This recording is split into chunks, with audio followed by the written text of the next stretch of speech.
Hi guys, hello, how are you? If you've been here before, then welcome back, nice to see you. If you're new, I'm Tanya from Tanya Talks a lot. If you are a fan of spooky things and myths, legends, or magical sort of whatchamacallits, then I suggest you hit that subscribe button and join us in our strange little world that we have going on Mondays. And today is Monday. So, let us begin the episode of Ghosts, Myths, Legends.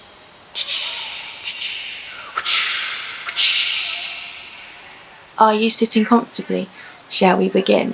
Today's episode is all about the nice things about Christmas, the nice traditions and legends and myths and things that surround Christmas. Last week's episode, if you watched it, or if not, I'll link it above so that you can watch it and catch up, was the horrifying, scary traditions of Christmas like Krampus, etc.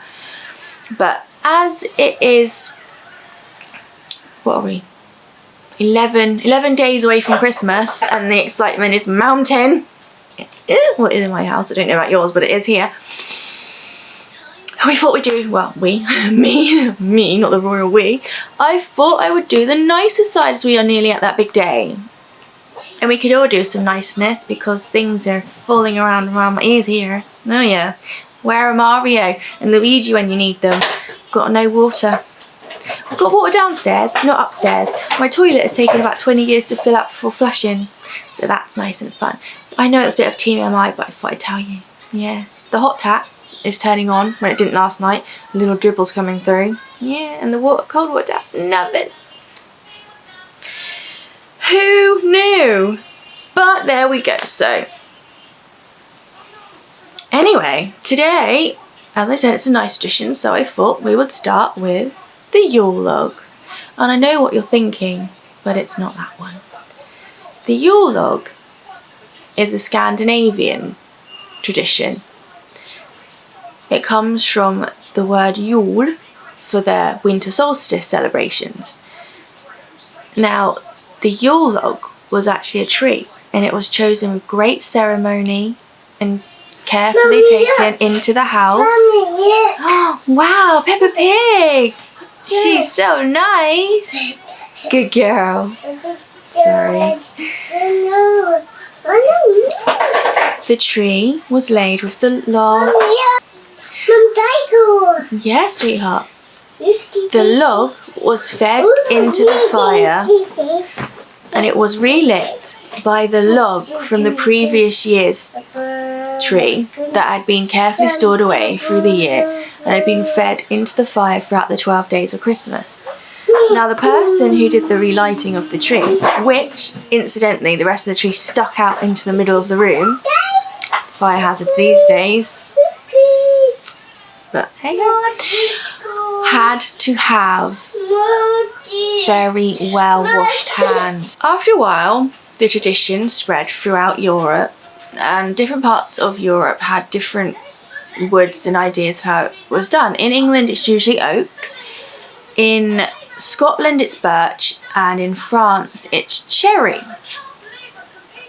Down in Devon they sometimes use large bunches of twigs to light for the Yule log, and that's because of the legend that when the shepherds went to see Mary and Jesus and Joseph, they were cold and freezing obviously, so they found bunches of twigs to light and keep them warm. So that is the story of the Yule log, which then eventually did obviously become the dessert that you may have been thinking about before. The next thing we're going to talk about, sorry, computer's flashing when things at me. The next story is the poinsettia. Now these beautiful flowers that most people have around their houses at Christmas with the bright red and sometimes white flowers originate from Mexico.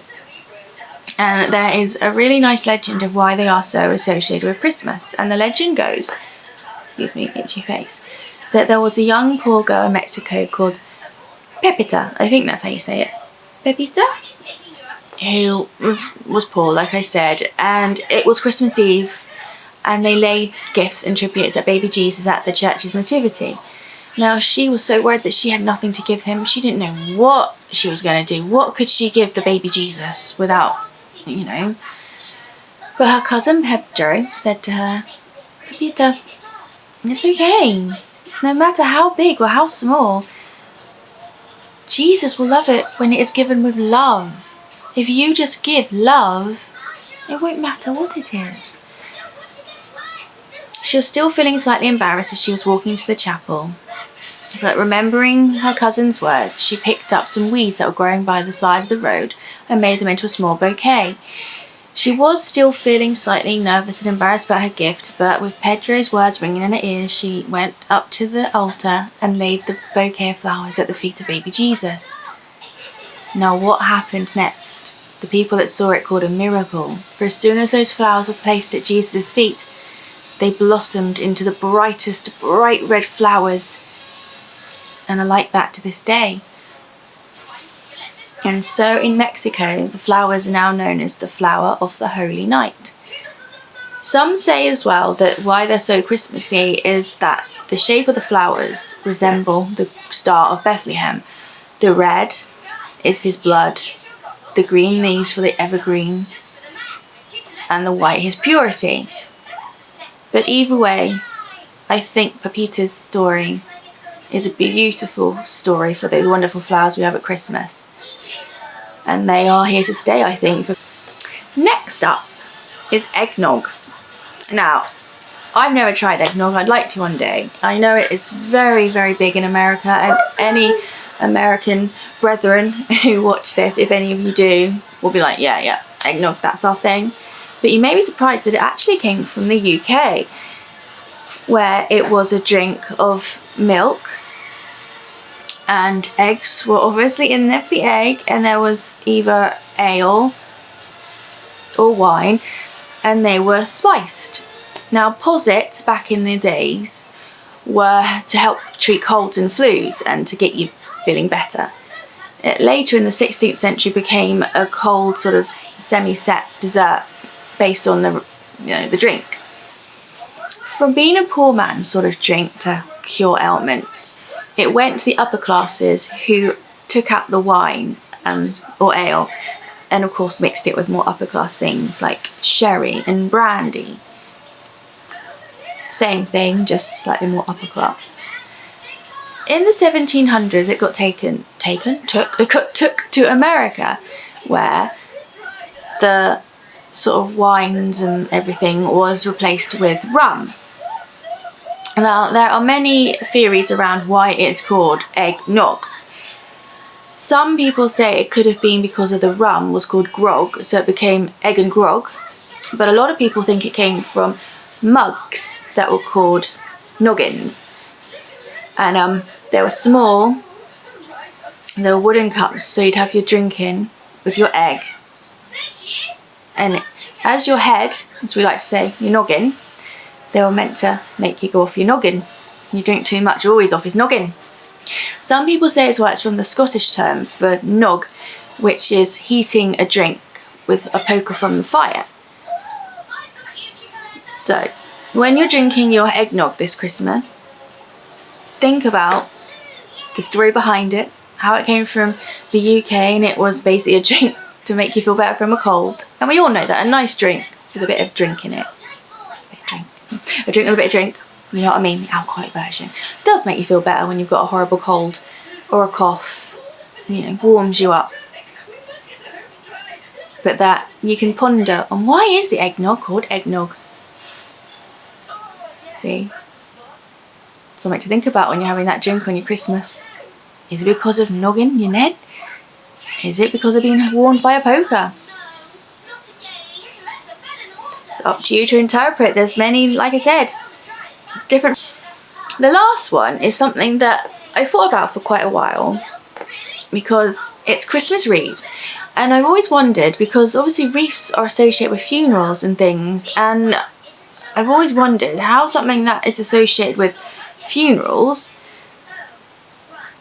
beg my pardon, can become this Christmas thing that most of us put up on our doors over the Christmas period.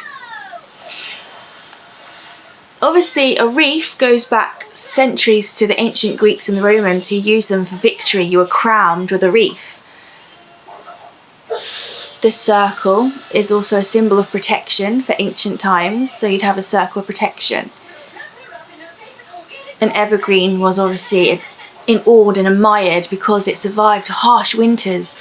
It made it through when other things couldn't do it, so they were used and seen as this wonderful thing. The circular shape of the Christmas wreath is like the thorns he wore at his crucifixion. Sorry, burping empty. Do apologise.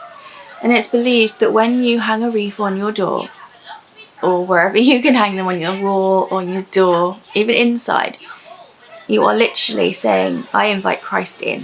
I am letting Christ into my home. Whether that's all time, whether it's for the Christmas period and you fully take it on and, you know, everything that Christmas is about, I am letting Christ in. And that is one of the reasons why we have wreaths on our doors at Christmas. I hope you've liked this little rundown of some of the nicer Christmas traditions. Do you do any of them? Do you drink eggnog? Do you have wreaths? Oh, and a little fun fact, just as a throw on for you, just popped into my head. Mistletoe. Yes, mistletoe. Literally translates to poo on a stick, which doesn't really convey the most romantic things that we think of when we think of mistletoe. No, pucker up and kiss this Whoville, when it's pucker up under my poo and stick. But again, mistletoe has its roots in pagan times and pre-Christianity. They were thought of as symbols of good luck and protection and purity, and were hung up to keep bad spirits away and keep all the good luck in. And many churches, until some tried to ban it, had it still as decorations in their churches. But kissing under the poo under a stick, came from the UK again, apparently, where it was mentioned in a musical. And obviously Charles Dickens had pictures on his Christmas Carol book of people kissing under the mistletoe. And as we know, a lot of our Christmas traditions did come from A Christmas Carol. And it got picked up and kissing under the mistletoe. So maybe if you have mistletoe, you'll think about your poo on a stick and it'll bring a little smile to your face. Or maybe you can put off potential suitors by saying you don't want to kiss under my poo under a stick. I hope you've liked this video. If you have, don't forget to like, subscribe, hit the ding-a-ling for more of these weird and wonderful episodes. I will see you nearer the big Christmas day. Have a wonderful day. You are all important. You are all worth so much. To everyone who watches and subscribes, thank you so much. I'll leave you to enjoy your day. Bye!